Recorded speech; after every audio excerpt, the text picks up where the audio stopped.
ওয়াসি আহমেদ, ভীষণ অনুপ্রেরণা এবং ভালো লেখক। আখতারুজ্জামান ইলিয়াস, আমার সবচেয়ে বড় অনুপ্রেরণা বিষ্ণু বিশ্বাস, আমার প্রিয় বন্ধু এবং আমার সাহিত্যে আমাকে নিয়ে আসার কারিগর।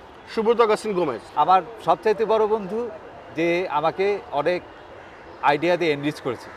শহীদুল জাহিদ, আমার সবচাইতে প্রিয় লেখক এবং প্রিয় মানুষ। গল্পের শরীর, খুবই রিজু, নারীর শরীর, সেটাও রিজু, তবে কোমলতাও আছে। রাগমোচন, এটা ভালো লাগে না, রাগ থাকাই ভালো। মুখ্য, মোক্ষ আসলে অনেকই থাকে, কিন্তু ব্যর্থতাই বেশি। অভাব, অভাবই তো জীবনটা গেল, যন্ত্রণা, যন্ত্রণা সারাক্ষণে। হাসান আজিজুল হক, হাসান রাইজুল হকের কাছ থেকে আমরা গল্প লেখা শিখি, আমরা সবাই। মার্কেজ, মার্কেস আমার সবচেয়ে বড় অনুপ্রেরণা, যে নতুন কিছু কিভাবে লেখা যায়।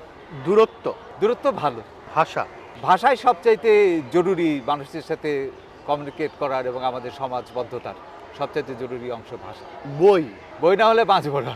উপমা, উপমা খুব জরুরি, তবে সরাসরি কথা বলাটাও দরকার আছে, যেটা আমি উপমা বেশি ব্যবহার করি, সরাসরি কথা কম বলি। প্রেম, প্রেম নিয়ে হাজার আরব্য রজনী তোমার সাথে কথা বলা যায়। যৌনতা, জড়তা আমার খুব পছন্দ। দৃশ্যকল্প, দৃশ্যকল্প ভালো লাগে এই জন্য যে সেটা নতুন নতুন জিনিস ভাবতে শেখায় আমাকে।